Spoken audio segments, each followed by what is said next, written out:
Welcome to Entreprogrammers Podcast, the podcast for developreneurs, with your hosts, Josh Earl, Derick Bailey, and John Sonmez, the podcast where you get to be a fly on the wall listening to real conversations of three developers trying to tackle the challenges they face as entrepreneurs. The Entreprogrammers podcast is brought to you by SignalLeap.com.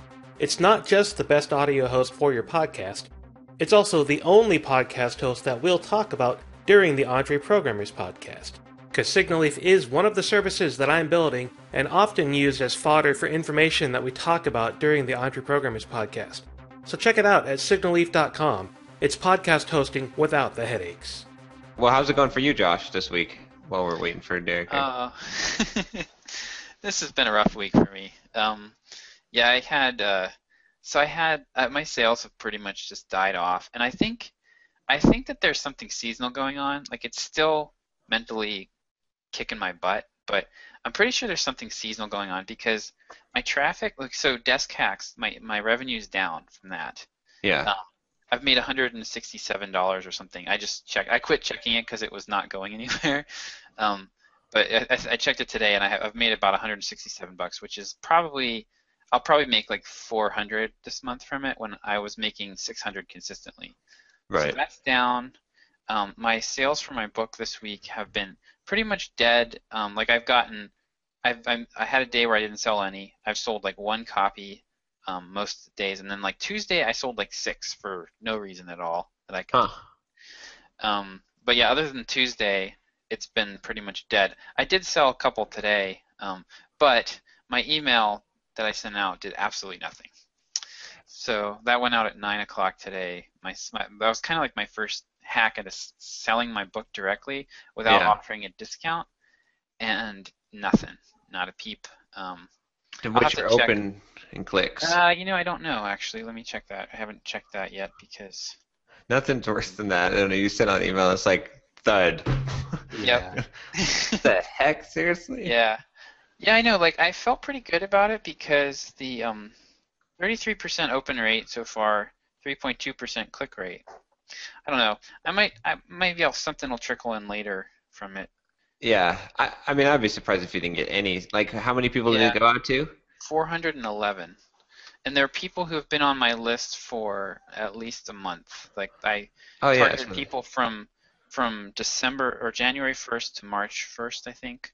So they've all gotten some decent emails from me, some tips and stuff, and right. So yeah, that hasn't gone anywhere yet. So I don't know. I felt pretty good about it because that subject line tested well on Twitter. Like, the engagement rate on it was pretty good. So I thought I'd be surprised if it doesn't crack 40 to 45% open rate. Right. So, but we'll see. I'm fairly convinced that there's a lull in the season. I think it's tax time. A lot of people are paying taxes. Oh yeah, you're right. That's what I was thinking now too. on the 15th. Right. When people get their refunds or whatever. 16th. Right.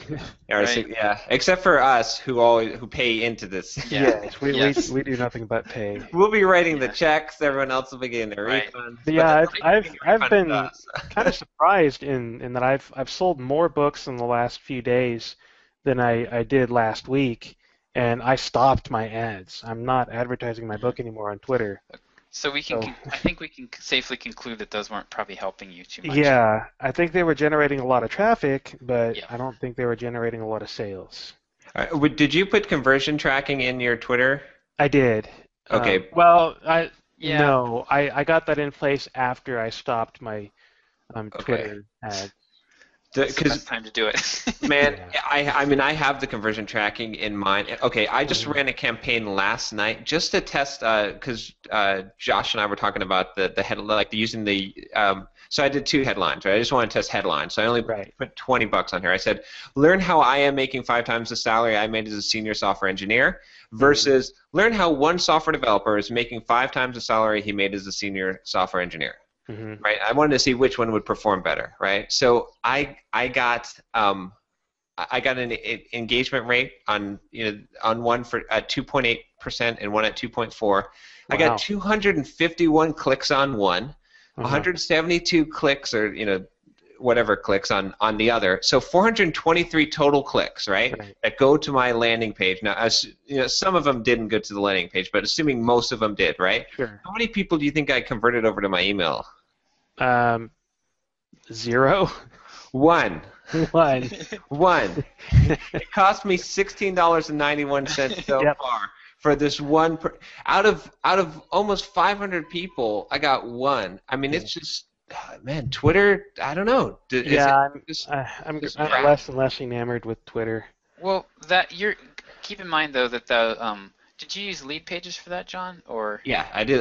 In fact, I was going to use the optimized website. I was like, look, lead pages, whatever. It was working before. I had like a 10% conversion rate. Let me try this. But my normal conversion rate on that page is 10 to 13%. But when I send Twitter traffic there, it's like 1 to 2%. Garbage. It's total garbage. You've got to. I mean, I found that for Twitter ads to work, it's really key to mention that this is a newsletter sign up, that you're going to ask people to put their email address in. And also on that, to only target desktop. I don't know if you were doing that on that particular one because you were just testing the headline. I'm converting like of the people that hit my lead pages page, I'm converting at consistently at 24%. Wow. With that one with that one tip that one tip approach where I just have a page. It's super focused. It's like one very concrete tip, and I sell the heck out of it with my headlines on the landing page. And the page is really simple, So that's converting pretty well, but it took me a while to get there. Right. So for this ad, what I did was I tried something a little different. I chose a really broad. I took like a huge amount of suggestions, so my audience was like I think 4 million. Right, okay. And then I chose all platforms because I saw people signing up from Android before on my thing and stuff. So I said, well, let me try that. And so my cost per engagement is pegged down at 4 cents per engagement. Wow. Yeah. So like I think by having the audience so big and choosing all the platforms, it made the cost per engagement drop so low. And then what my rationale was, hey, yeah, if I get that low of a cost per engagement, then it'll probably, even though I won't convert as high, it'll probably be worth it, but maybe I'm wrong. I don't know. I've found, like, for me, around 10 cents a click is a good place to be with Twitter because if, because only like half of those clicks actually go to the website, to my webpage. Like, that's what I found is most of those clicks are people expanding your tweet, clicking reply, and then abandoning it. Like, it's any click in the tweet region at all you pay for, which is I think just scammy. It's ridiculous, yeah. Because I don't care about any of that. Like, why on earth, as an advertiser, would I care if someone expands my tweet? Like, why should I have to pay for that? Well, it depends on what you're doing, I guess. I mean, like Coca-Cola wants you to just see their message. They don't care if you click the thing. Yeah. They just want you to put your eyes on it and realize that Coca-Cola is still the best, Yeah, which I think is actually, I think that advertising approach is complete garbage, but not really sure. I'm not, I'm not a totally, well, okay, I mean, I try to use it a lot, to be honest with you, because I put my Simple Programmer logo everywhere. I try to put it on my YouTube video, and then my thinking of that is like, if you've seen my Simple Programmer logo, if you're just Joe Programmer out there, and if you've seen it 5 different places, from like one time you went to my blog post, one time someone shared one of my YouTube videos, like you didn't make the connection it was me, but you remembered seeing that logo, then after about 4 or 5 times, you're gonna be like, oh, this is a pretty legitimate, or like the next time you see it, you're gonna instantly have like a recollection to say, oh yeah, this is a guy that I respect, or like this is I don't know, like how do you ever figure that anyone is a big name? It's because you see it multiple times. So I think there's definitely some value in that. But there's a lot of truth to what you just said there, John. I mean, I remember that from my days in a marketing department, and even just this morning, I've been talking with a podcaster who runs a pretty well-known podcast. He sent me over his rate sheet for sponsorships, and he very directly said at the beginning of the sheet that we typically do a 3-month sponsorship because it gives you more exposure, and people will remember you and be more likely to engage with you if they see you multiple times through all of these different channels that we have. Yeah. So there's a lot of value in just getting your name and logo and idea in front of people over and over again, even if they're not actually converting or buying or anything. It's starting to build that familiarity, and once you build that familiarity, then people start to engage. Yeah, yeah, yeah. At least that's the it's the hard thing about it is it's really hard to measure. But Yeah. I mean that's why it's I don't know, for us it doesn't make a lot of sense to spend a lot of money doing that. But if you can like do it organically as much as possible, then I think there's value for sure. Yep. Yeah, I agree with that. I just my point was mainly about branding, advertising. Oh yeah. I mean, yeah. We did that a lot. I worked in marketing at colleges, and that was like the staple. And we had no way of knowing what any of that advertising did for us, and it was a waste, in my opinion.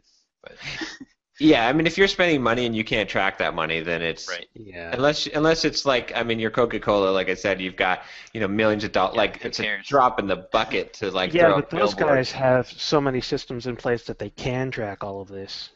I guess that's true because, like, if you're Coca-Cola, right, and you're spending millions of dollars on advertising, and you throw a billboard up on some highway, you can look and see that caused a 1% fluctuation in all of the 7-Elevens in that region, or exactly. So I guess you could if you've got that big of a. Even when I was at Derick, we had tools in place to track everything that we did. It was a really, really, really well orchestrated marketing machine. And it got down to the point where we could do logos on, you drop the Kendo UI logo inside of a GitHub repository, and we could track how many people converted into paid customers through that GitHub repository. Wow, that's insane. It was amazing to see what they could track and the information they could get. Kind of scary at the same time.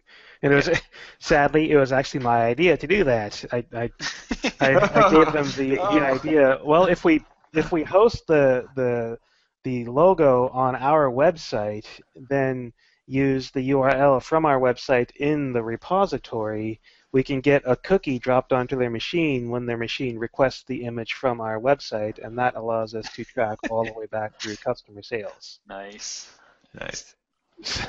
So yes, I am one of the evil marketing machines. That's a good way to incentivize open source contributions from a company, though, Yeah, totally. I mean, the Kendo UI and Derick are huge open source advocates anyways, and that was just another way for us to track, the value of open source to the company. But So going a little bit meta here. So last week was Derick's week of despair. Yes. Oh my Lord, I hated last week. I was ready to vomit every time I wrote an email last week. It was friggin' awful. And then this week is Josh's week of despair. This is something for anyone who's watching this, right? Going meta is or listening to this, I guess most likely. That's the thing. Like, if you're going to be an entrepreneur, it's a roller coaster ride. You're going to feel like killing yourself, and you're going to feel like you're on top. When you sell something, you're like, I am the best person in the world. And then 5 minutes later, when the sales dry up, everybody hates me. Why did I do this? Nothing I'm doing is working. It's a roller coaster. Nothing but roller coasters. So you really have to be prepared for that. Yeah. But so right now, I'm on the plateau. I'm not on the upswing anymore. Yeah. But I'm sitting at 186 paying customers for Watch Me Code subscriptions right now. So you've got 186 people paying you $5 a month right now, right? $5 a month. That's pretty dang good. That's pretty dang good. I hope my goal is that Monday night, when my early access program goes away, I will have 200 paying customers. That's awesome. You will hit that's that my goal. Sure. That's $1,000 a month right there. Yep. That's awesome. Man, I just got done sending out another email telling people, hey, here's this awesome blog post that I wrote. Here's this this other free video that I just uploaded, and oh, P.S. by the way, you're not going to be able to get this $5 a month again if you wait until after Monday. So hopefully that'll drive a few more right now, and then I have another. This is it. This is the last minute email going out Monday morning as well. So hopefully, I'm gonna give people a break over the weekend. I just directly told people, look, I know I'm sending you a lot of emails this week. Here's here's a little bit of information that you would hopefully like, but I'm gonna give people a break over the weekend. Yeah, that makes sense.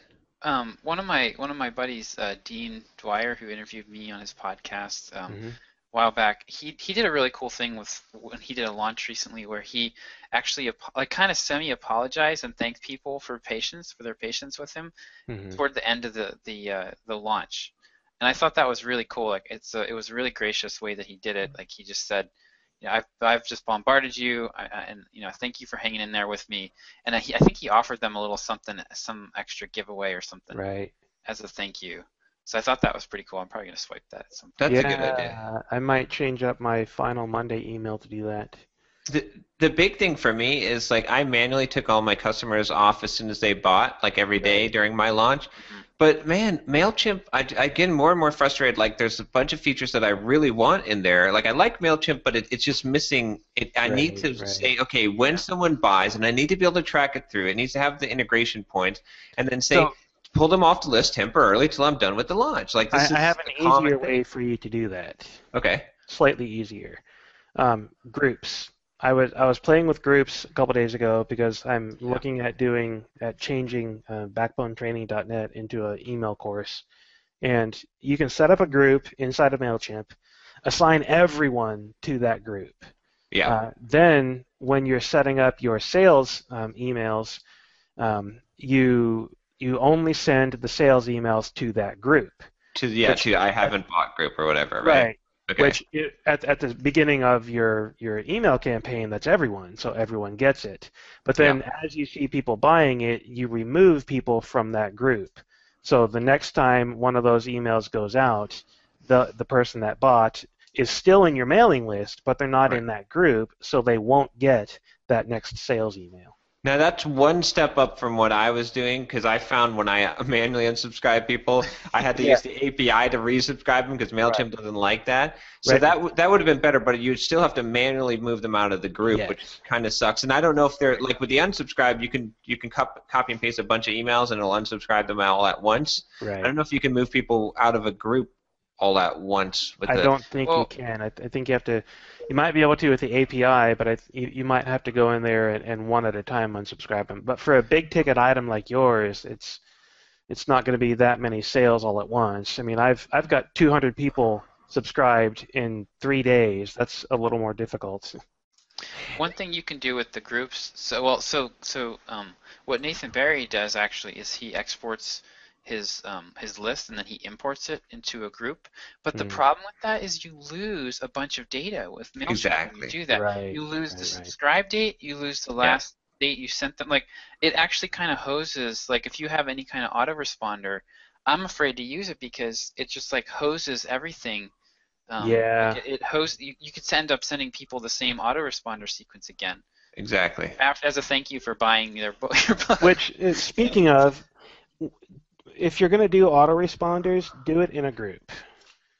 Again, just don't do autoresponders for everyone that signs up for your list. Do it for people that are attached to a specific group. Because when you set up your autoresponder, you can tell it what group to send it to. That's so a good when idea. when I set up my Backbone plugins or backbonetraining.net email course, people are going to sign up for my mailing list, but I'm going to put them into the Backbone Training group, and my autoresponder sequence is only going to go to that group.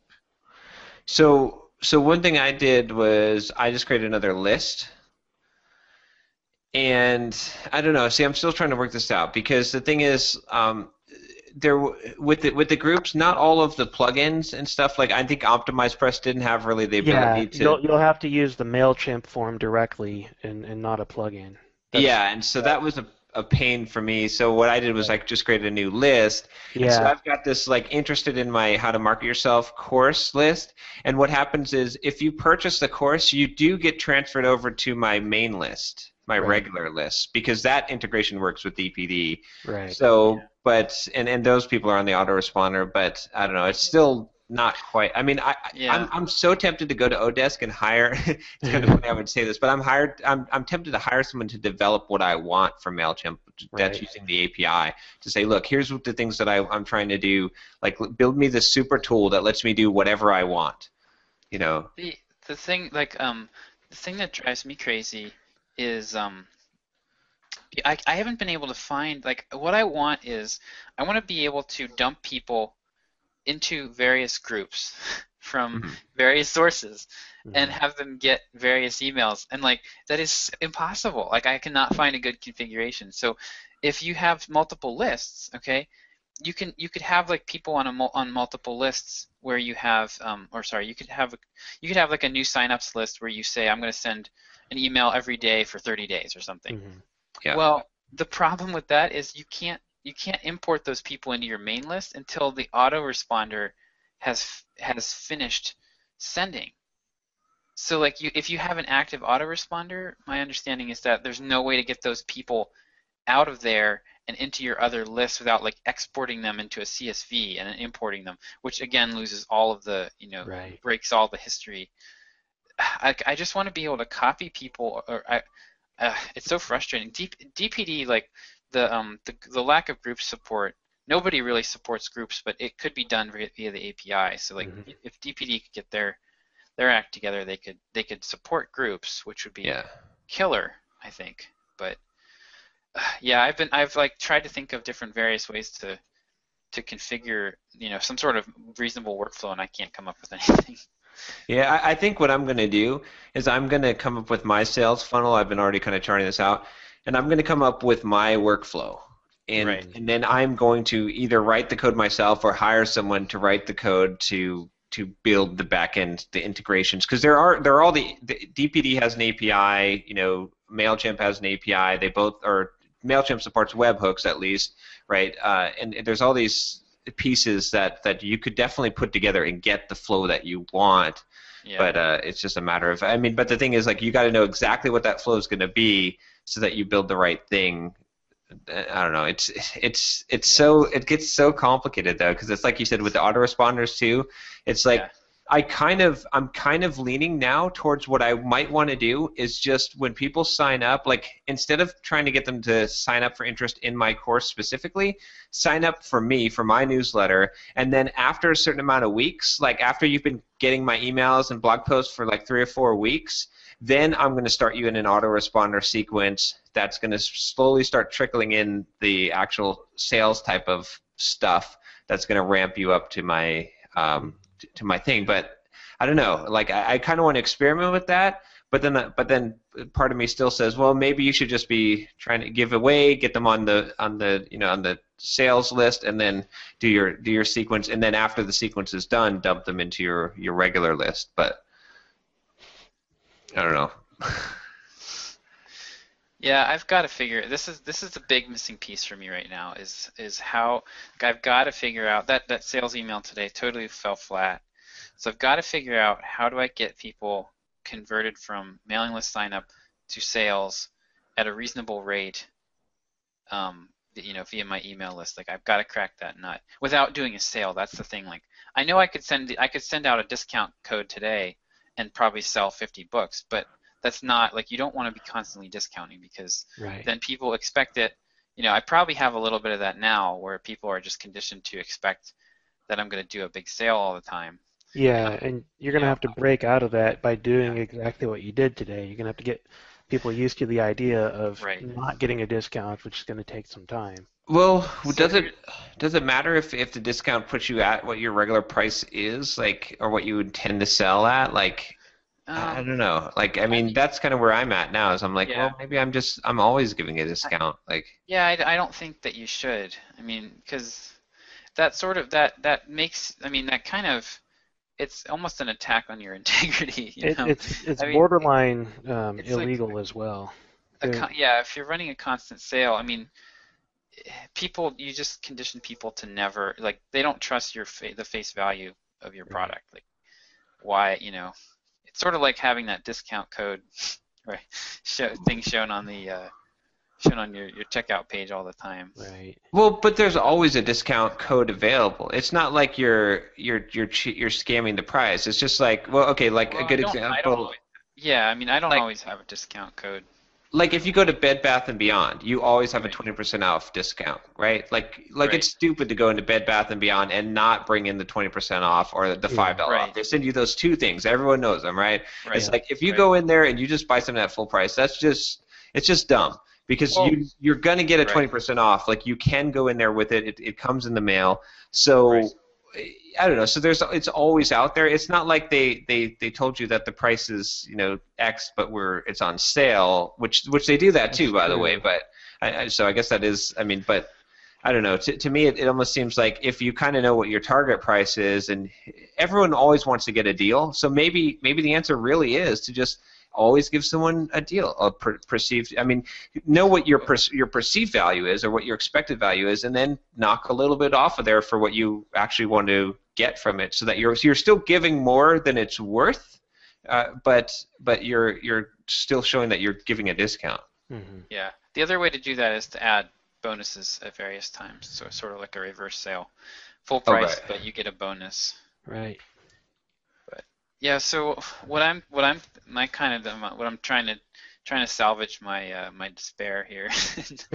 I'm thinking that what I'm going to try here is, I think I'm going to try emailing every day, actually, for a couple weeks and see what happens. I would build up to that. If you haven't been emailing every day, this week send one extra, next week send one extra, next week send one extra. Yeah. I think you're right. Yeah. Well, if you're it depends on what you're talking about. Are you talking about new people that come to your list? You're going to start emailing them every day, a 30-day autoresponder sequence? Or are you talking about putting that into your existing subscribers? I think I'm going to I don't want to have to mess with, because of the things we talked about with the difficulty of grouping people and organizing the list in a way that's useful. I'm just going to treat the whole list as one.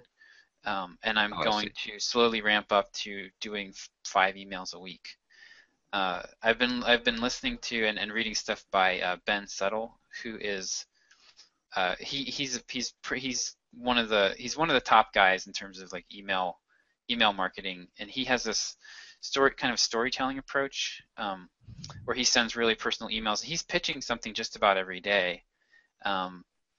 And it works. It seems pretty consistent that everybody says that the more you email, the more you sell. The more you keep in contact, the more you sell. It's not necessarily email. Hey, someone read that blog article I sent. I sure did. You're going to, I mean, if you're the more you, I mean, if you're constantly sending people sales email after sales email, I agree. That's not going to be very effective. But if you have like John does, you have something there every day of the week. Video, blog post, email, whatever it is, you're in constant contact with people. Right. Yeah, and my list would actually lend itself pretty well to a daily tip type of thing. Mm-hmm. Yeah, it would, because you're short emails. Yeah, I could split that up. I could do, just like 100-word email. Day one is like a keyboard shortcut. Day 2 is a plugin. There's like I could split that up pretty well. Day 3 is a good blog post I found. Well, yeah, just watch your open rate, and I mean, if it's going to dip some, of course, but yeah, and I think my unsubscribes will go up, but I don't care. Honestly, like I'm paying for. Yeah, I'm paying for. Every 200 people I add is $5. You're currently adding like 600 people a month, aren't you? 600 to 800 people. Well, that's insane. Okay, here's something that I actually wanted to address that, because you might be making some incorrect assumptions here based on the source of the. So True. This is where tagging the source. I started doing this is I created a group, and I'm now trying to tag the sources. Like with the Pippity pop-ups, I know people who are coming from there. I wish, again, MailChimp doesn't make it easy for you to do this, but if I could tag the sources, so much easier. But I suspect, this is why your email fell flat this morning, because it was a good email. There's no way. I mean, that was a solid email. None of the advertising people were in that list, though. Oh, none of the Twitters? No, none of the Twitter signups were in that list. Interesting. Yeah, so that can't be. Wait a minute. Well, why wouldn't you send that out to the Twitter people that came on your list? Because I wanted to send it to people who'd been on my list for a little while. Oh, I see. Yeah, Just okay. So 8 weeks, I think about 8 weeks was my cutoff, or 6 weeks was my cutoff. So they've gotten some stuff from me. This is not the first time they've heard from me. Okay. Well, yeah. It would be interesting, though, to track that to figure out, because I do suspect that when you're doing the global advertising on Twitter, that, I mean, it might depend on the price point, but I do suspect that, I mean, most of the world cannot afford, even a $20 purchase. Like, and this, I mean, I'm not even being, most of the world cannot afford it. Like, that's a huge. Yeah. I've had a lot of people email me and say, hey, I live in this country. I just can't afford your stuff. Can you give me a discount? Yeah, I've had a few of those as well. But, I mean, I definitely have, when I look at the email addresses that come across, I mean, these are not, they're not American, UK purchasers. Right. So, I don't know. I'm worried about that very thing, though. Like, I'm worried that I'm wasting my advertising money. But I'm gonna try. Basically, this is the only thing I've found that's affordable for me with a product in this price range. No, I mean, if it doesn't work, then I'm back to SEO. Basically, that's my only option. Well, I would just figure out if you can track, if there's some way you can track the Twitter. Maybe if you send them to another landing, actually, you can do this. So just create a group in MailChimp, right? With anything that you get from Twitter advertising, send them to, even if it's the same copy of the landing page, but have it in the MailChimp integration, have it add the thing for the group, and then just put a group in there that's sign up source Twitter advertising. And then you'll totally be able to track it, because when you look at the sales in DPD, every time you get a sale, you can go through and you can run and do a search on your mailing list and see where that email address came from and see what the source was. And that'll give you a decent idea, at least, because you want to make sure that, I mean, if you're adding 600 people per month to your mailing list, hopefully those, you're going to get the same kind of, you got to know what the rate of purchases on those particular people from that source. Right. Yep. Yeah, so I gotta crack that nut. That's just the only, it's the only thing. That's like the weak link right now in my whole chain, because I'm doing pretty well with reaching out to people. The other thing about the Twitter ads, though, one more thing before we move on, is it's really not any different than what I've been doing all along, which is why I'm not too worried about it, because what I've been doing all along is basically almost all of my email subscribers have come from Twitter over time. It's just been retweets, like it's been manual retweets versus ads. But there's a difference there, I think, is because because it's like if someone saw your retweet, then they're almost searching for you. It's more inbound. I would say that's really inbound, and you should expect a higher percentage of purchasers from inbound marketing. Well, maybe. Although, I mean, I've been tweeting. A lot of it's tweeted on the. I don't know. I mean, there are people. I think most of my signups come from, or most of my Twitter followers come from people retweeting my tweets, which are retweets of other people's tweets.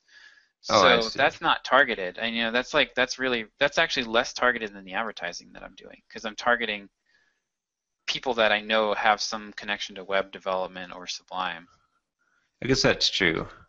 So, but yeah, I don't know. I gotta solve this. I know it. I gotta be able to scale this up. Like this is, it's kind of puttering along at a relatively decent rate. But I need, I can't get in a place where like I cannot just stake my monthly income on doing regular product releases. That's just not like, I can't release a book. I can't work for 4 months or 3 months on a book, release it, get $3,000 or $4,000, and then nothing after that. That's just not worth my time. No, no.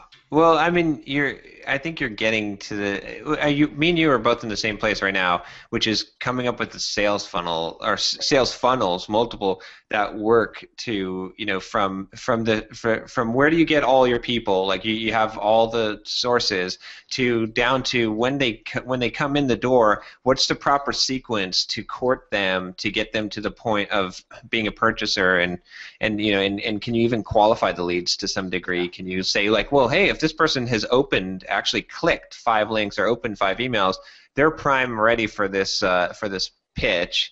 Like, I mean, that's probably more sophisticated but just getting the basics of have the funnel, you've got enough people coming in that pipe, and then what is the correct autoresponder sequence? Because there is one because people are buying your stuff, and that's the same thing. Like, I'm in that same place. I'm like, 112 people bought my course. It's like so there's some sequence of emails or blog posts they read about from me or YouTube videos that cause them to get to the point where they're like, oh yeah, I'll plunk down the $200 to $300.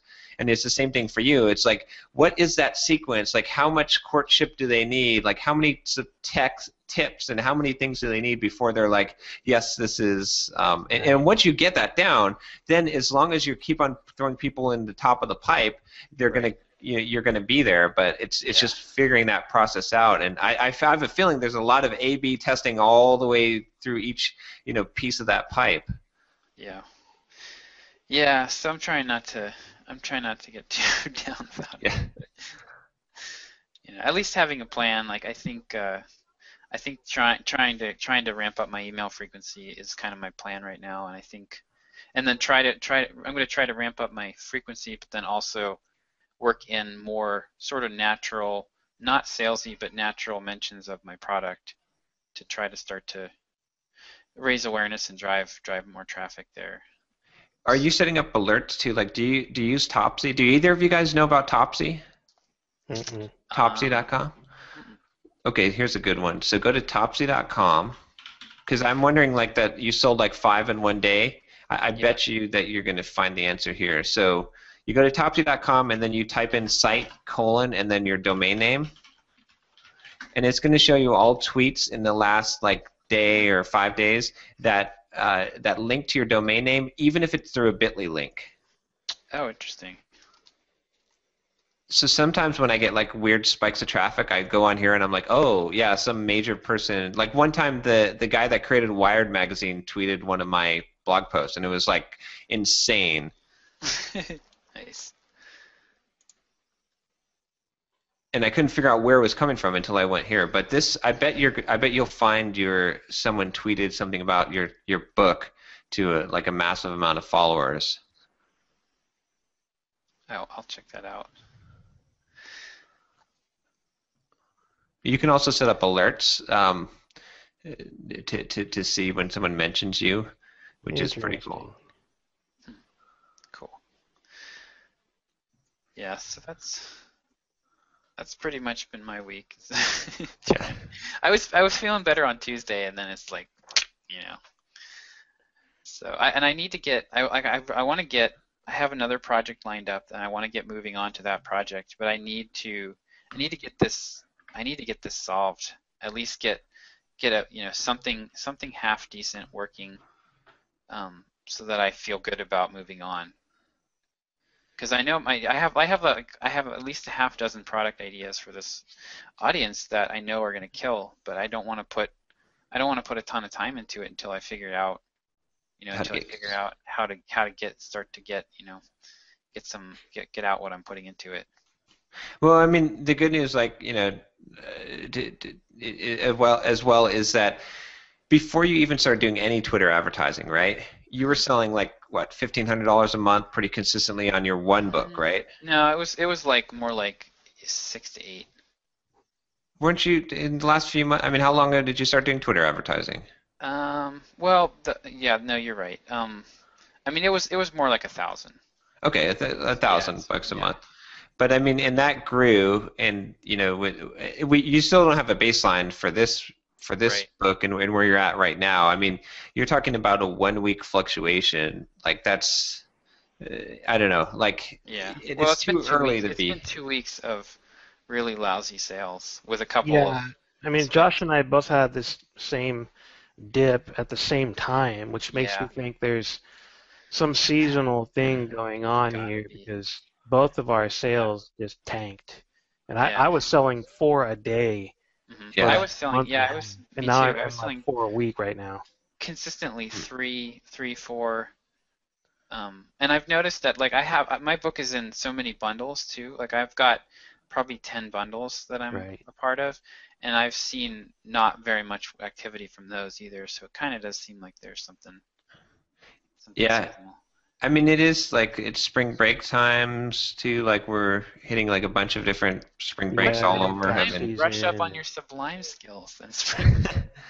I've advertised that way before on Twitter. Like, hey, it's spring break. What a great time to brush up on JavaScript and get a lot of sales that way by specifically mentioning like whatever the holiday or break is and get people interested. Oh yeah, that's a great idea.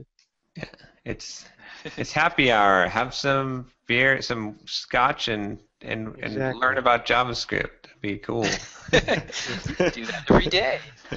Have a cigar.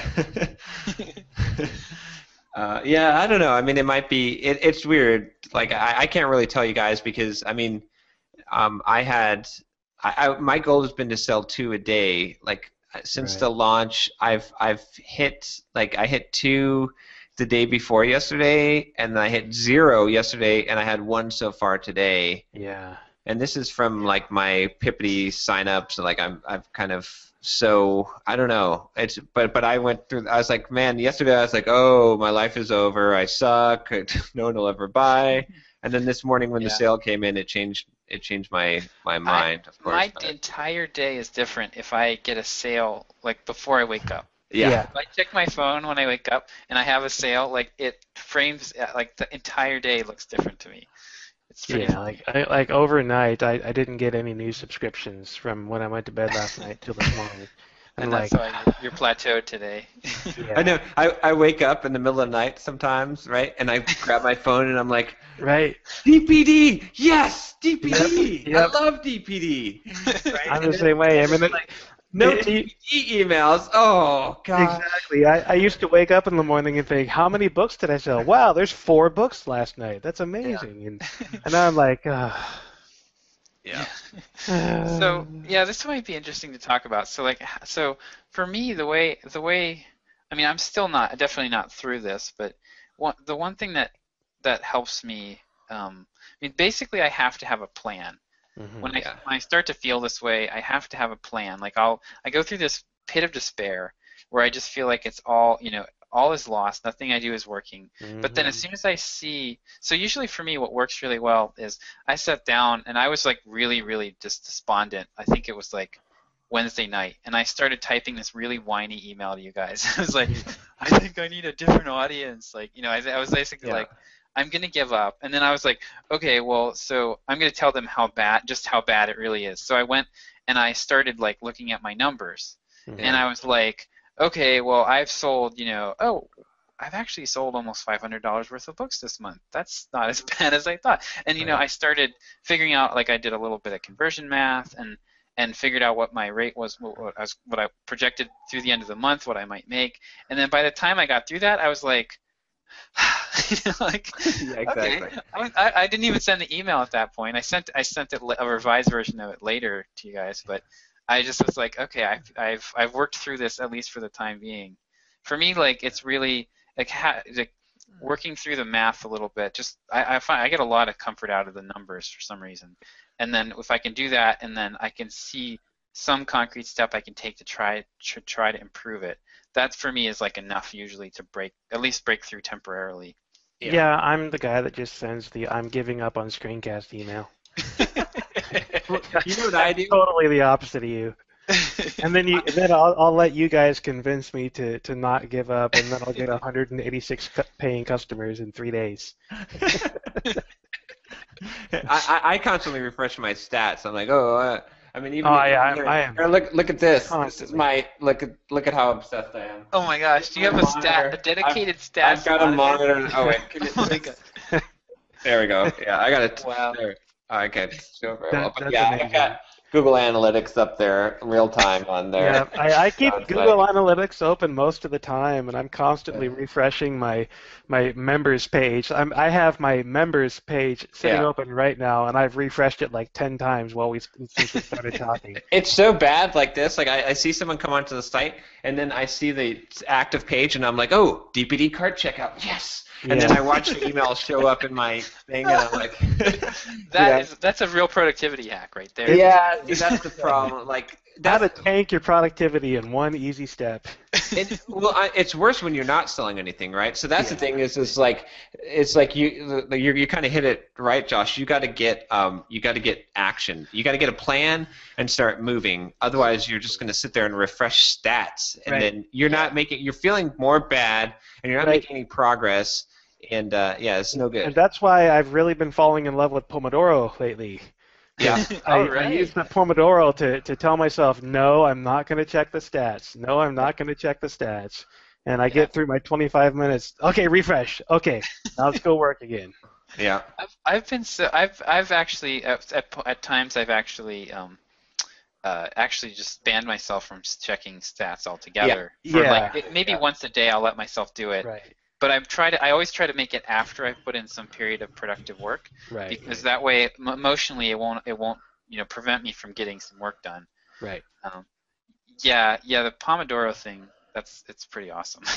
Yeah, I'm really falling in love with it. It has significantly increased my productivity in the last couple of weeks. I'm not perfect with it, but when I do remember to do it, something about I'm freaking Pavlov's dog here. I'm waiting for that bell, waiting to know that I can get up and go to the bathroom or go get a drink or refresh the stats or walk away from the computer for a couple of minutes. And it's to the point now where if I finish what I'm doing and I think, yes, this is great, I'm done, I look at the timer and I've got 3 minutes left, I'll sit there for 3 minutes waiting for that timer because I want the damn timer.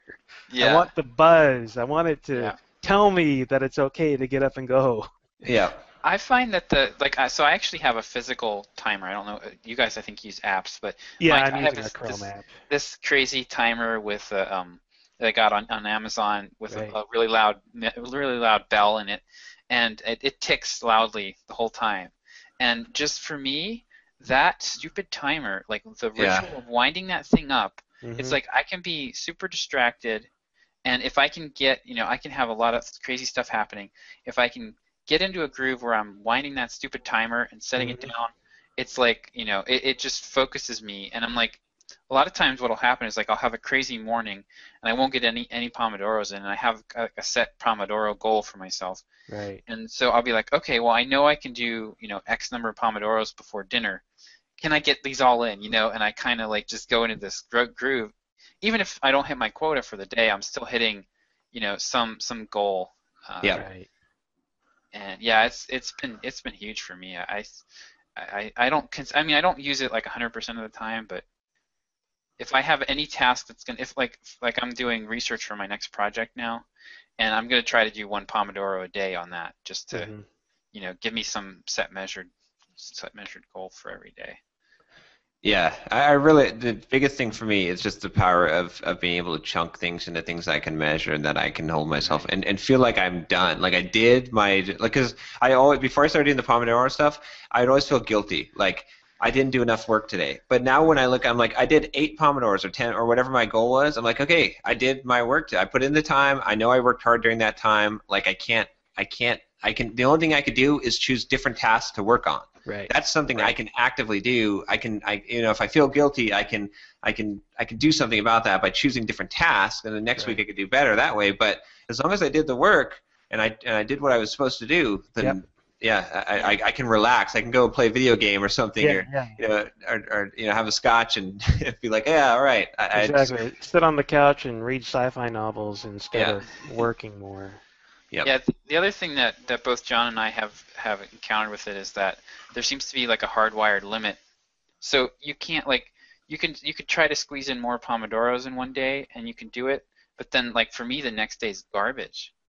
Like I've actually like the days that I've hit like 15, 16 Pomodoros, which I've done a few times, the next day will be like 4. Like, Yeah. it's disproportionate. Like you can't, there's a finite amount that you can put in every day. Yeah, and I find that I've hit that limit a few times and try to do some work that evening and just.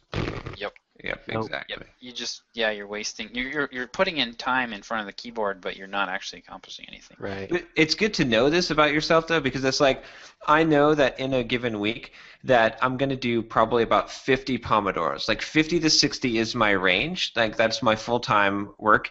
And I know that I can't go beyond that. Like that's my physical capability of being able to do the work, and it helps me to budget my time because again, I know exactly what I'm capable of, and I know that I have this finite resource to work with. Like I guess before I started doing this, I just assumed that I have so much time. I could work 14-hour days if I want or whatever. Yeah. And the reality is you only have so much focused time that you can work in a week, which is probably somewhere between 20 to 25 hours, and that's the max. And that's how are you going to use that time? That's what every week now I'm thinking, how am I going to use my 20 to 25 hours of focused work?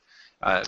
And you got to prioritize and make the right decisions. Then Right. you don't have that it's like having an unlimited bank account. You don't care about what you spend it on, but when you got a budget, then you suddenly everything becomes it's like, am I going to waste my time doing this stupid thing, or am I going to do something important? Mm-hmm. So. Yep. All right, so let's see. I guess I didn't really give much of an update. So I'm at, I think, like 112, 113 sales now. Nice. on my course. What's that in dollar volume? It's like over 22,000, like 22 and a half, I think. Very nice. So and I did pay you out, Derek. Yeah, I got that. Thank you. John, you're almost beating my lifetime sales. Yeah, you're about 2 weeks. 10,000 over my lifetime sales of my book. Big. You're close to my lifetime combination of screencast and my book. Yeah. You're only like $2,000 off of that. Well, the big price ticket was definitely. Yep. I definitely did right on doing that, I think. For sure. I mean, I want to find something like that eventually. I think my next thing is going to be that email course for backbonetraining.net, though. That's ingenious. Yeah, I like that a lot. I was talking to my coworker/client about that yesterday, and he was like, "Dude, that is such a no-brainer. You've written that material 1,000 times. It's like just sit down for an hour and brain dump, and people will get solid gold out of that." Yeah, that's ingenious because I mean you're going to just take that traffic that right now is hitting that page and not doing anything for you, and you're going to convert a certain percentage of that into customers that are going to get something valuable, and they're going to come onto a list for you, and they might even buy other stuff from you once they're done with this course. So yeah, the goal is to provide real value. I really want to take this seriously and help people. At least find a better path down Backbone.js, and then toward the end of it, start giving them, by the way, you can get all of this and more in my book, and by the way, all these JavaScript things that I talked about in my screencast, and do that kind of thing, and then maybe at the very end, one last email to say, thank you for taking the course. Here's where you can continue and get more info, and just directly say, buy my book, get my screencasts. Exactly. Yeah. And I would just move them right over to your regular list too at that point. Yeah, they're all going to be on my regular list. Oh, I see. Yeah, then from day one. I'm using a group on MailChimp to only send to the people that sign up through that site. Yep. But yeah, I was actually supposed to take a break this last 2 weeks, and Right. I kind of did. I played some Fallout 3. Yeah. I It's hard to tried. take a break. Man, it's hard. Well, because and then I had like podcast interviews, like Yep. and then I had the .NET Rocks interview yesterday, and then it Right. was just like, and then I have this client that I'm consulting with that doing some Selenium consulting, Right. at my $300 an hour rate. So like I'm not going to tell them no, I'm taking a break. Like It's hard to say no to $300 an hour. yeah. So I don't know, but it was, I don't know. I guess that's the other thing is like going meta again Mhm. is you just have to realize you're never ever going to take a vacation like you used to at a 9 to 5 job. There's always going to be email. There's always going to be something on your mind. Like you're never just ever going to be able to sit on the beach and be like, okay, but Even if you do go to the beach and sit there, you're gonna constantly think about stuff. Yeah. At least I do. Yeah. I mean, I'm every second of every day, I've got something going through my head, whether it's 1,000 good ideas that I have to set aside and ignore, or if it's planning the next thing. I'll read an email right now while we're talking, and I'll think about it for the next 3 hours. I'll plan my response while I'm doing other things that aren't related to work. Taking my son to therapy and talking to somebody about sponsoring a podcast, and I'm all the time planning a response to this email that I got. Yep. No, it's true. Yeah. It's it's Never ending. I wouldn't trade it, but at the same time, it's like, I gave myself like I think a B- on taking a 2 week break. So Right. This is actually, yeah. I don't think any of us are any good at this at all. No. This is something. So for me, like I've basically never, like ever since I graduated from high school, I cannot look back at a time and say that I took a vacation. Like yeah. So when I was in college, I was doing, my usual course load, but I was also the editor of the newspaper, and that was like a 40-hour-a-week plus job, plus like including one full 24-hour shift where we put the stupid thing together on Thursday nights. So that that was all through college. I graduated and I was doing freelance writing in addition to I was writing for the local newspaper here, and so I've always had like these multiple part-time jobs going on. And like I've never I can't take time off, and I need to work on that. Like I just mentally, like I actually get into a nasty funk when after a couple of days of not doing anything, I'm bouncing off the walls and either depressed or cheating and like going and like writing ideas down, and I just can't do it. Well, don't fight it. I mean, if you're inspired, the old saying, strike while the iron is hot, just run with it. If you're on vacation and you have some idea, just write things down in a notepad or on a piece of paper. Just do something to scratch that itch in a very mild way that doesn't distract you for more than a few minutes from your vacation. Don't obsess over it. Don't sit down and start coding and hold up in your hotel room while you're in the middle of Paris. But just, bring a notebook with you all the time. That was very specific, Derick. I'm not saying I've been to Paris, but I've been to, Copenhagen and London and Bulgaria and all kinds of places in the last year, and I've been very tempted to hole up in my hotel room and make out code. And I really have to fight that. It's tough, but I found I did this a couple of years ago, and I need to start doing it again. If I brought a small notebook, one of those little, whatever they're called, Moleskine. Notebooks. Yeah, Moleskine. Yeah. Bring one of those with me in my pocket all the time that I could write stuff down and get back to what I was doing. And I filled up an entire notebook with ideas and information and thoughts and whatnot. And it was a really good thing to do, and you might try doing that. It might help to scratch that itch just enough to get back to what you're supposed to be doing and relaxing with. Yeah, that's a good idea. Yeah, I tried to, like, during this 2 weeks, what I tried to do is I basically, like, I already queued my blog posts and my emails up. I queued my YouTube videos and for the most part the podcast. Like, so I had all that. That's the kind of stuff that's, like, it's. I mean, I don't want to say that it's work that I don't enjoy doing, but that's the kind of stuff I was burnt out on, to be honest. Yeah. So I just said, okay, well, I'm going to try and play this game and kind of relax, and then the only kind of work I'm going to do is stuff that's fun. Like for me right now, like a lot of the work I did was like working on the advertising bit, the kind of stuff that's fun right now that I'm enjoying. Like it doesn't feel like work because I want to get out there and try and do the ads and see if I can make more sales. So that kind of gave me, I don't know, that's why I gave myself a B minus, is because I probably should have backed off that a little bit, but at the same time, it was like I do feel like I'm ready to dig in. Yeah. Now I feel like I did take enough of a break that I'm not, because before that 2-week period, I was like, oh gosh, I don't want to do this anymore. I'm done. Right. Yeah, no, I totally hear you. Yeah. But it's like with my kids, though. I mean, it's nap time on the weekends. I force my kids to go lay down in their bedroom for an hour and a half. I don't really care if they sleep or not. Yeah. I want them to lay down and be quiet. I want them to relax. If they go to sleep, great. They'll be, rested up. If they just lay there for an hour and a half quietly, they'll fidget and they might read a book in bed or whatever they're going to do. But as long as they're quiet, as long as they're relaxing, I know they'll be okay for the rest of the afternoon. And I think the same thing applies to us. If we're taking a break from something, take a break from the thing that is driving you mad. Get away from that. If something else has caught your interest and you're excited about it, then do it. Take advantage of that inspiration. And relax from the thing that was stressing you out.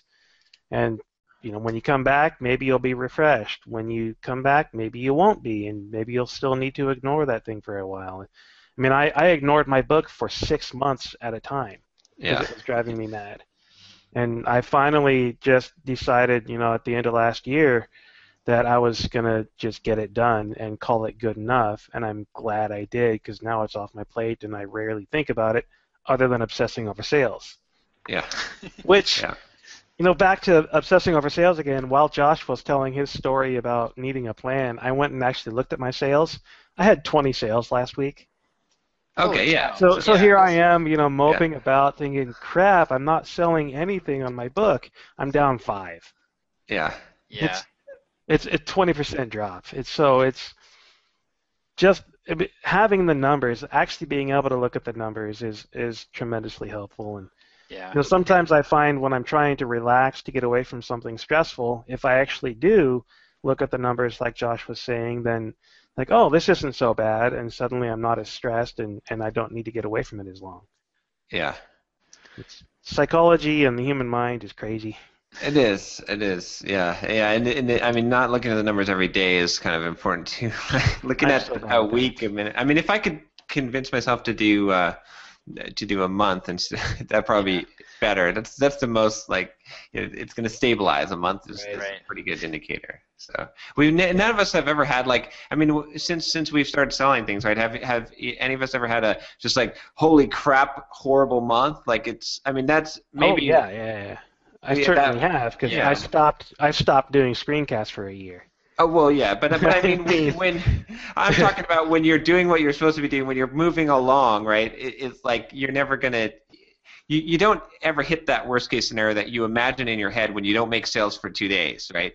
Like it doesn't actually happen at the monthly basis. It's not like, I mean, I could be wrong there, but I sort of experienced that with screencast. There was enough of a trend in my sales to know that unless I was producing a new episode every month, my sales would drop to less than $500 a month. Yeah. And I really do need $2,000 a month for this to be viable. And but so this but screencast, I mean, it's so much work. $500 a month. That's not even going to pay for the one episode that I was producing. Right. It's so expensive to create these things. But it wasn't. Oh, sorry. Go ahead. I was just rambling. I'm just gonna say it wasn't a draw. It wasn't a shocker. It wasn't like your sales are like this, and then all of a sudden 1 month it just right. I mean, it's like you see it. That actually did happen once. Oh, okay. So I started going off on the wrong tangent there, but that actually did happen once when I released my JavaScript idioms for C# developers episode. It was what I think is a brilliant episode. It targeted a very specific problem in that C# developers want to write JavaScript as if it were C#. Right. And that's just a really bad idea. So I put together this great episode where I took a sample app that a C# developer had built, and I tore it apart and put it back together into JavaScript idioms. Right. Cleaned up the code, made it super simple to work with, made it more flexible, and just great episode in my opinion. You made everything static, right? Yeah, exactly. It was what I considered one of my best episodes. It still is one of my favorite episodes. I had next to no sales. I mean, it tanked. It sold like 5 copies in the first month of having it for sale, which was just absolutely devastating. I mean, there was almost no traction on that episode. To this day, it's one of the worst performing episodes ever. And I still think it's one of the most valuable episodes, but somehow, whatever reason, I marketed it wrong, I named it wrong, I did something wrong, and it absolutely tanked, and it destroyed my motivation for continuing work on Watch Me Code.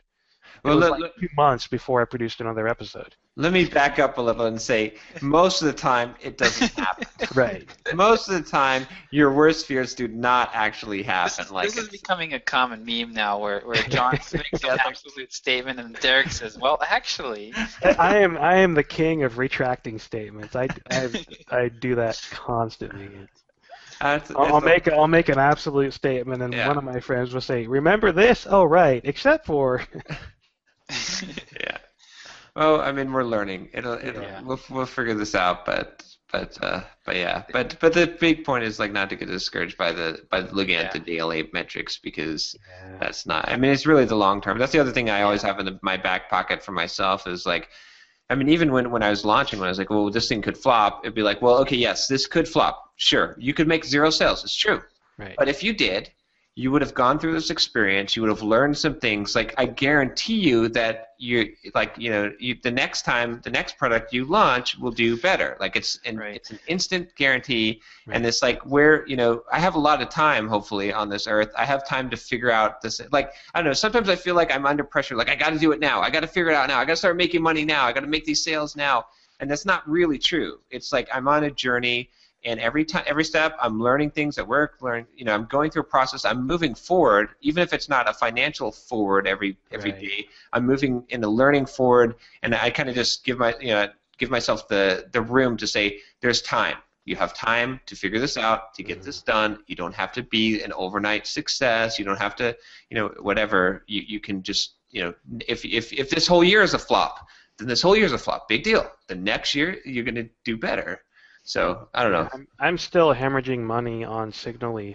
I mean, I only have a handful of paying customers at this point. I had a couple of more signups in the last week, and so it's progress. But I still need to get rid of that 90-day trial period. I need to drop that down to a week or nothing at all, and start advertising better on that stuff, because I'm finding it hard to prioritize that when there are so many other things that are making money for me right now.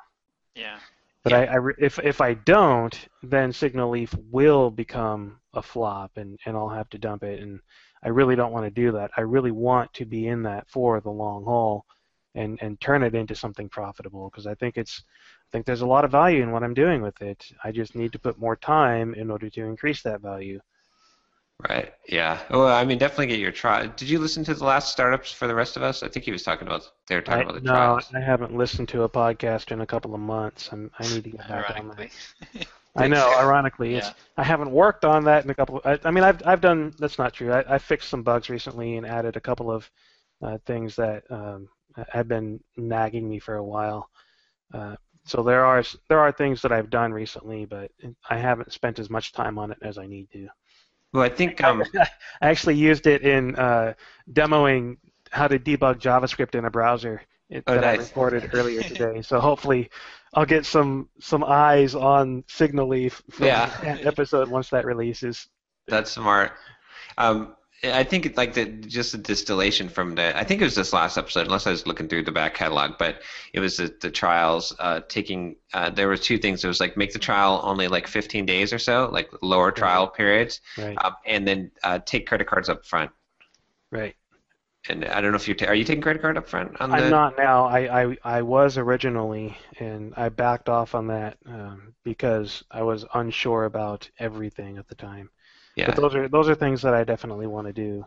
I thought about for a while going with simplifying the sign-up process to where you only needed to enter your email address.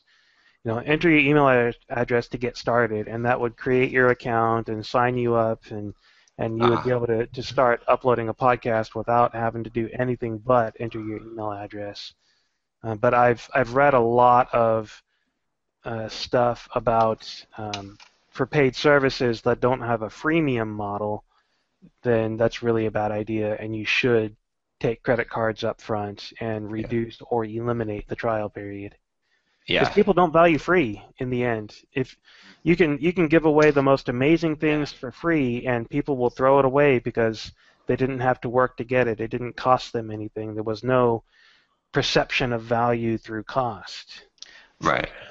This is just one data point, but for me, what I'd really love to see more commonly done, I don't mind paying up front for something. What I'd want is I want to be able to try. I want to look at the software before I buy it, like a demo site or something like that. I think Pippity does a pretty good job with this. They do, yeah. A demo. Lead page. That was one thing that drove me nuts about lead pages. Is I was really see the templates. $37 without seeing any of the templates. Yeah. If they would work for me. Yeah, that's the whole reason I bought from Studio Press for my WordPress themes is because they have brilliant demos of every single theme. Yeah. I was like, wow, these themes are really nice. Oh, look, here's the documentation that shows me how to customize these things. Oh, this is great. This is totally worth the money. Yeah. Every site should have a sandbox site. Every web app should have a sandbox site that you can play with. I've thought about that, and the danger there is being a podcast site. People could upload their episodes and broadcast it and get free traffic for a while. So there's probably some things that I can do to mitigate that. Yeah. One of the things that I really should do is take advantage of my screencasting skills. Yeah. Why the crap haven't I put together demo videos for show how easy it is to Exactly. I'm going to sign up for an account. I'm going to upload my first episode. I'm going to submit it to iTunes. I'm going to subscribe to it in iTunes. Look, it took me 10 minutes to get my first episode online, have my RSS feed available, and have it submitted to iTunes. Bam. Yeah. If only you knew someone who could screencast. Yeah, if only. Yeah. That's it. That makes me think I should put on my product page. I should put little sample clips from every one of my courses, and then a couple of pages from the books, so then you could see everything you're getting. Yeah, you don't need samples from every video. Take some of the best ones that people really like and put a few clips up there. And I'm gonna I should do the same. For my ebook, I've got the sample chapters that you can read for free on LeanPub, but it's not linked anywhere from the actual sales page, and I need to do that. Oh yeah, I put that right under my buy button. Right. Not that I'm selling anything on that site. So we should probably. I haven't made any progress on this podcast yet. I was supposed to take this 2-week thing, so that's why. Sure. Next week I'm writing my first chapter of my book. I'm also going to be at the beach for my daughter's birthday, but I'm technically working during that time. But I'm going to try and throw out the Odesk thing up there and get someone trained on that. And I don't think it'll be very hard. It'll be hard to get them trained first, but once they get that process down, and we're like, look, here's what we drop the YouTube video in here. Yep. You go and you do all this stuff. Then I think we'll be good to go. And I'm guessing $10 to $15 an hour max. Right. And I'm guessing 4 to 5 hours max per week. Right. And then we would split that 3 ways. I'm assuming so. Yeah, that's totally doable. Yep. Yeah, it shouldn't be bad. The other benefits also is going to be all 3 of us will be getting advertising for our products through this podcast too. So I think it'll be just just without monetizing this itself. I think that'll be a big thing. So I'm definitely going to try and get on that this next week, unless if either of you don't want to wait and have time, you can try do it. But otherwise, I'm going to put the Odesk job out there this week. Right. That sounds good. And then podcast recorder, should we what do you think about not this coming up week, but the week after, starting to work on that? What is your guys' schedule looking like? Or That seems reasonable for me. I've got not 10 Watch Me Code episodes already recorded, and most of those edited and ready to post. So I've got a good backlog of those, which means I can ignore those for a number of weeks. Most likely my available time for working on that will be on Fridays and a little bit on Mondays as well. Okay. But the week after next seems like a good time to regroup and figure out how we want to start. I have some ideas on how I think we can start quickly and get a lot of traction, both for Podcast Recorder and Signal Leaf at the same time, but we can talk about that week after next. Okay, so we should probably set up a meeting between the three of us the week after next, Right. just like an hour-long meeting, and just go over what needs to be kind of what the plan is, and then we can break off, and probably me and you, Derick, can work on some of the coding stuff of it. We can see if there's some tasks that Josh can work on, or however we divide it up. But yeah, it'd be nice to get going. I still think that's going to be a huge thing once we get this thing going. So. Agreed. I think there's a lot of potential there. All right. Anyone else got anything else, or should we close this? Close the books. Oh, I got an email from DPD just now, and I was excited. DPD Heartbleed. Yeah, freaking Heartbleed. Yeah. I got the same one. I'm sick of those emails because you know what? I've got in my LastPass, I have 300 passwords. Yeah, I've got close to 1,000. There's no way I'm going to be able to. Yeah, I know. It's just unreasonable. I might hit some of the biggies, like right. Ones where I know for a fact people could spend my money, like Amazon.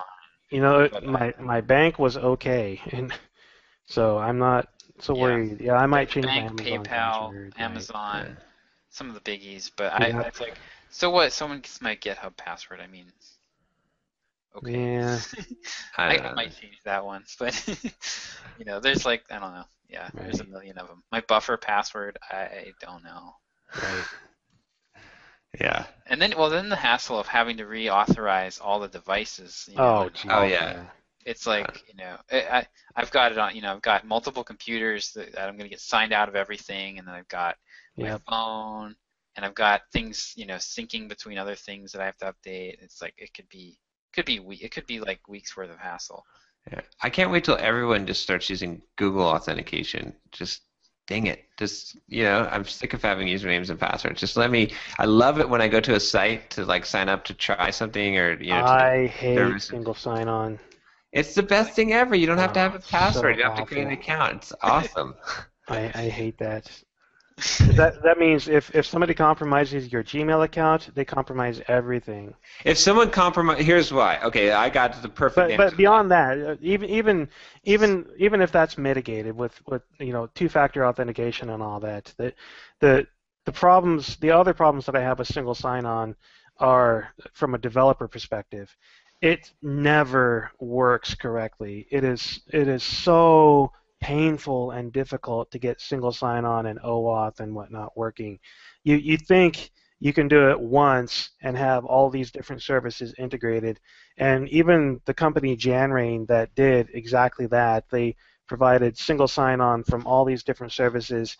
You, as a person, as a developer, having to implement single sign-on from that service that aggregated all of this, had to manually code for every single sign-on service that you wanted to support, because none of them provide the same information in the same way. Right. And a lot of them provide information that you don't need, and most of them don't provide some information that you do need. It is a royal pain in the butt, and it never works out the way that we want it to, in spite of the notion that it's supposed to. Well, I don't know, but when it works, it's great. I mean, just give me Google Plus or Twitter. If you give me one of those, I'm fine. I'm happy with that, and then I can just do the single sign. I mean, I've implemented it myself too. I know it is a pain, like between OAuth and the OAuth 2, and it's not even a real spec and all that. But when it works, it's so much better than having to have a login and username, and I don't know. I don't see that as a problem personally. I use 1Password to manage everything, and I never worry about it. Yeah, but see. And the thing is, like, if someone compromises your Gmail, like, if someone, that's why I say just do Google. Just do Google. Because if someone compromises your email, they have everything anyway, because every password reset gets, so that's all that's why I say just single sign on Google everything and be done with it, because that's the thing I trust the most. It's the thing that I can secure. I'd rather just devote all my efforts to super securing the hell out of my Gmail, my Google password. Better have a 37-word two-factor authentication passphrase. I would rather an entire freaking paragraph, complete with special characters and quotes and everything. John uses the lorem ipsum text in his. Yeah, I use the first volume of The Lord of the Rings. That entire novel is my password. I actually have to cut myself, and the blood drops. Yeah. The centrifuge starts spinning around. And mine's a stool sample. Yeah. It's kind of gross. Wow, we should have cut this off 10 minutes ago. All right. Yeah. So I had 3 new signups while we were talking. Oh, sweet. Oh, wow, nice. I hate that. I didn't resentment for you only deepens. Yeah. I got one false email from DPD, and then so. The worst. I know that. So my DPD emails come in pairs. So if I see my email count increase by 2 between the last time that I look at it, I'm like, yes. No. Exactly. That's I do that same method, because I'm like, they might have paid with PayPal. Right. Yeah. If they pay with PayPal, you get 2. Yes. Yeah. I have all mine going into different buckets. So a DPD sale goes to one bucket. A PayPal receipt or a Stripe receipt goes into different buckets. So I look at the specific sales bucket in my email. Oh, okay. I just have everything going to my inbox right now. Yeah, I can't do that anymore. I have too many emails that come in. I get 4 emails every time somebody signs up for Watch Me Code. It's ridiculous. And having 188 customers, that's 4 times 188 emails. Plus all of the password reset happiness that you get by 4, with each sign. That's right. Okay, I've got something you guys are going to love real quick here. This is I should do a blog post on this because it's such an awesome thing. There's a Google Labs feature that I've enabled called multiple inboxes. I don't know if you guys have seen that. Yep. I use that for my start items. Yeah, I do that. I have a regular inbox, right? And then it shows my start below that, and then I've got like my drafts, and then one's from my wife, and then one's from Pluralsight or whatever. I've got them basically divided, and so I can see. You basically just use a search criteria, and then anything that meets that criteria shows up in that inbox, and it's all displayed on one page, so you can see it's automatically sorts your inboxes. Nice. And it's really that's really basically useful. what I'm doing with filters. I'm just filtering into labels. Yeah. This. I mean, you could use labels to do it, but this just shows all the inboxes in one view, which is pretty dang awesome. Cool. Yeah, that's sweet. I like the drafts idea. I'll have to do that. All right, guys. Okay. We will resume next week. The triumvirate. Yep. The triumvirate. Oh yeah. All right. Talk to you guys later. Yeah. Guys. Wanna start a business, but you just know how to code. Listen to John, Josh, and Derick as we figure it out. We are the Entreprogrammers, and we'll teach you straight up to be developers.